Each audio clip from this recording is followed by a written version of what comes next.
Good morning. Today we are going to discuss about the new concept which is called looping in Visual Basic. It is part of our course. Looping is a common concept which is used in any programming language. Not only in Visual Basic 2010, it is used across any type of programming language whichever is available. It is similar to using if condition, conditional statement or switch case statement which is available in all the programming languages. Similar to that one, the looping is also a very common construct which is available in any programming languages. So now let us understand what's looping. Looping means, in simple English, it means a repetition. You see that the word is actually called a repetition. We just highlight it so that you can know it. So when I am going to say it's a repetition, whatever I am going to write within the body of the loop is going to be repeated. So let me make it easy for you. Whenever I am going to use a looping construct in any programming language, it has a structure. You know that all the programming languages, all the constructs of the programming language have their own syntax. Syntax means grammar. So we have to follow the rules of that particular programming language whenever we are going to use any programming construct.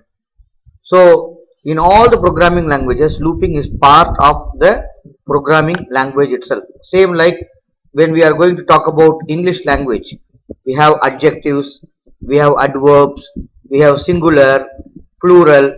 Similarly, if you are going to talk about any programming language, looping is a concept which is there and there is a syntax for that programming language. Normally, there are not only one type of looping available in many programming languages. In all the programming languages, there are many types of loops available. So let us see that commonly these are the 4 types of loops available in most of the programming languages. It's called for loop, while loop, and do while loop. But in our course, we are going to focus on these 2 looping constructs. We want you to understand a variety of using looping. We are going to see some programs. First, my idea is to explain the idea of looping. Then we will see some example programs related to looping so that it becomes easy for you to understand. So I hope it's clear. Looping means repetition of certain things which are enclosed within the body of the loop is called looping.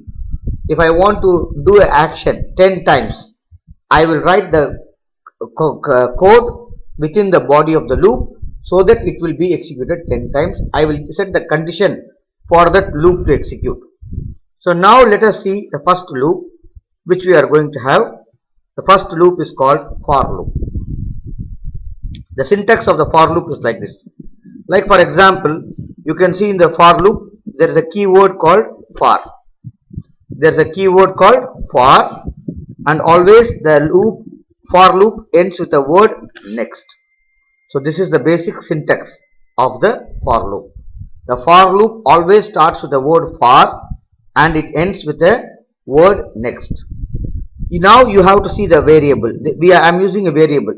Already you are very familiar with variable. Any value that will change in the program is called a variable. So you see here I am initializing a variable here, and after I initialize a variable, I am actually trying to use that variable in the for loop. First the initial value of the for loop is what? 1. So for 1 I equal to 1 means what? For I equal to 1 to 10. That means if I don't even give this one, it's okay, but I'm just giving you the idea. For I equal to 1 to 10. That means what?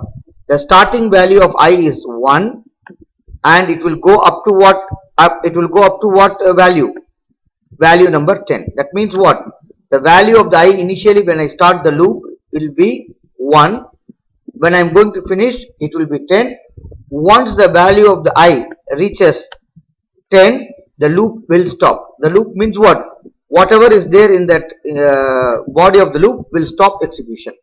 So the initial value is 1 the last value is 10. So if the value starts with 1, next I means what? Once it comes to the state, it goes here, the value of the I will increase to, now in the beginning it was 1. After, for example, if I am giving a simple thing, like for example, text box 1 dot text equal to text box 1 dot text plus string means group of characters, string of I. For example, I'm just giving an idea. If I'm going to use like this, for example, first the value of I is what? It will be printed as 1. Then when it comes here to the next, the next value of the I will be what? It will become 2, because it will automatically increment by 1. So it will become 2. Then again, now that print will be what? It will, in the text box 1, you will have 2 will be the printed. Then it will go again and the value of I will become 3 now. So again it will print. So we are printing I. What is the value of I? 3 will be printed. So the output will be what? 1, 2, 3, 4, 5, 6, 7, 8 up to 10. The numbers will be printed. So that means I want to print 1 to 10, but I am not going to write the code like print 1, print 2, print 3, print 4 like this. I am going to use only one code, and I am using the variable. I am increasing the value of the variable using the for loop, and it is going to change the value from 1. Next it will become 2, 3, 4 until it becomes 10. When it becomes 10, it will stop. So I will have my output printed as 1, 2, 3, 4, 5, 6, 7, 8, 9, 10. That's it. Okay. If you are not very clear with this one, don't worry about it. Once you will understand, once you will see one program, it will become very easy. Now here, look at this code. In this code, the I value is starting with 1. Okay. Up to the value will become, when it will stop when the value of I becomes what? 10. But here you have to see that I am using a word called step 2. What is step 2? First it will do whatever is given here. For example, same. Let us assume text box 1 dot text equal to text box 1 dot text sorry plus string of I, for example. Now it will print 1, then step 2. That means what? What will be the value of I now? 2 times more than the initial value. Initially the value is what? 1. Now the value is going to become 3. Is that clear? Now it will print 1 first, then it will print 3, then it will go here, and again the value of I is going to become what? 5. Then step 2, it will become 7, then it will become 9, and then it will stop, because after 9 it is going to become 11. 11 means that it is not true, it is not 10, more than 10, so it will stop. So you will print 1, 2, 1, 3, 5, 7, 9, which is odd number. Is this clear? Now let us go to the next slide. The next slide is about while loop. It is another type of looping construct which is used in Visual Basic. Here you are actually giving a value I equal to 1. You initialize the value of I. You are declaring a variable and you are actually giving the value of I is actually what? 1. While I is less than 10. That means what? When the value of I is less than 10, it is 1 now until it becomes, it is less than 10. That means what? 1 to 9. For example, you are giving the same statement, text box